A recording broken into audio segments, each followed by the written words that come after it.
What follows are some thoughts from just one guy. As such, they should be considered editorial content and not part of the regular newscast.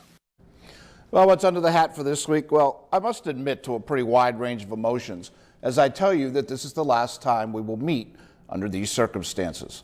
My company and I could not reach an agreement on how to move forward together, so we decided to part.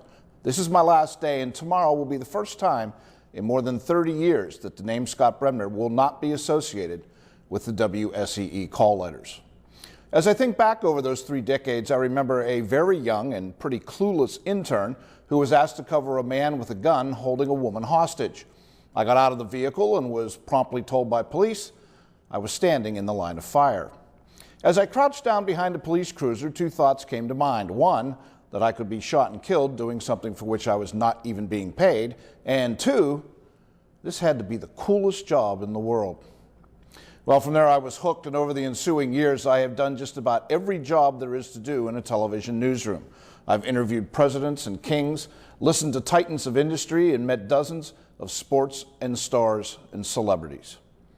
But those moments fade because the most powerful stories were always ordinary people in extraordinary moments. Like a family in Albion vowing to rebuild after a 1985 tornado, or a young heart transplant patient walking down the aisle with her father on one arm and the father of her heart donor on the other.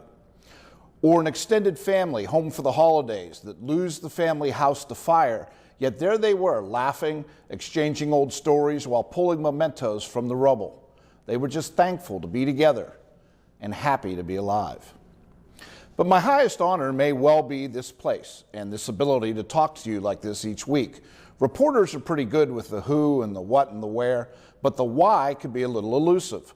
What are the forces that bring us to this place? What made this happen? If I can even nudge the discussion in that direction, then our time together has been a success.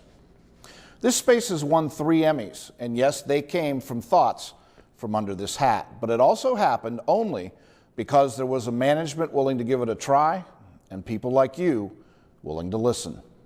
One of the great advantages and perhaps the great curses of all this technology we have now is that there is always room somewhere for someone who wants to spout off. And I've been at this too long to stand idly by forever. So this is not goodbye, but rather so long for now. And thanks.